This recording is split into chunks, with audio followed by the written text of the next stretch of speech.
Police have been looking into the death of a senior police officer in the Free State. His death is still the subject of an investigation and confirmed yesterday that he had passed away. He had been working on the Thabo Bester escape case and had been part of the force for 31 years. Ruth Hopkins is the author of The Misery Merchants, which is an expose of Group for Security. That is the private firm which ran the Mangaung prison Bester escaped from. Well, she joins us now to discuss some of the latest developments. Ruth, good evening to you. Thanks for your time. When we look at what the local authorities have said about the death of this brigadier, they effectively don't suspect foul play. I want to get your sense, because you seem to have networks that run deep, not just in the police, but across the correctional services that have been so crucial to you over the years, with providing insight into what's really happening behind the scenes. Yes, and I have no idea if there is. I have no evidence of any foul play going on in this particular situation. But what I do know is that the problem of corruption is not just restricted to Mangaung prison. I wrote a book about the prison and made a film about it, and have been looking into this prison for over 10 years.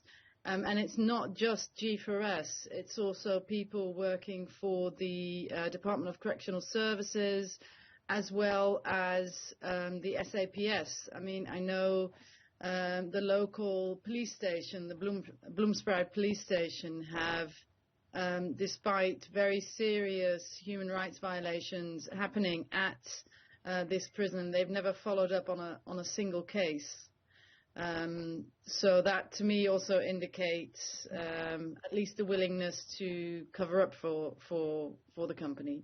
What's currently being investigated by the police is, of course, this death by suicide, as they've said on record. Let's talk about some of the personal struggles that officers in that kind of a position will find themselves in, because I imagine the difficulties with correctional services also has a spillover into the kind of work that members of the SAPS can and actually end up being able to do.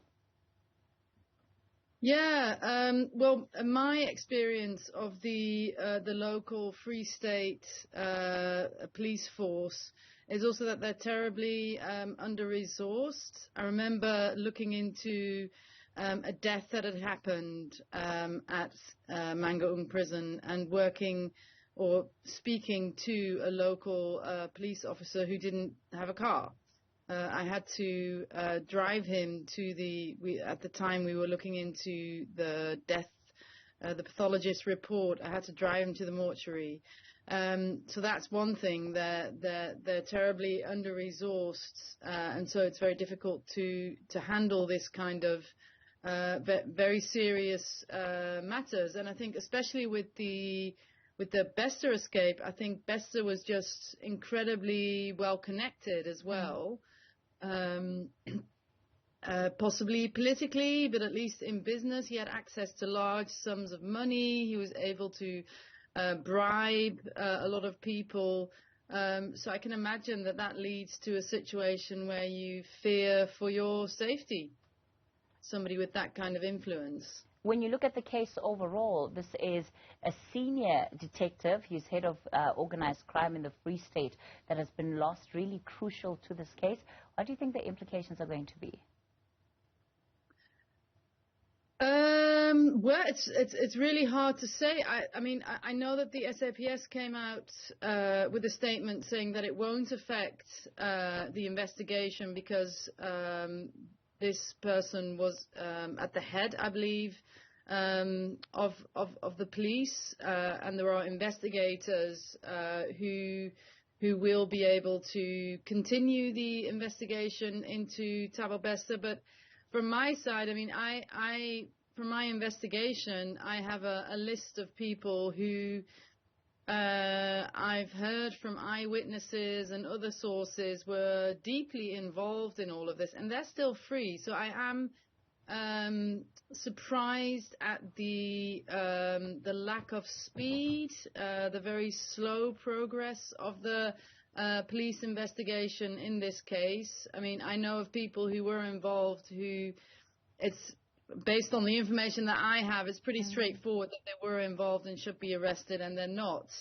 And not suspended, not arrested. And I find that really surprising. So I can only hope that this doesn't have a negative effect, that they will continue to investigate not just Bester, but also the network around Bester. I would hope that it doesn't have a bad effect. All right, Ruth, we're going to leave it there. Ruth Hopkins, of course, is an author and has looked into matters around correctional services quite deeply within that particular province as well.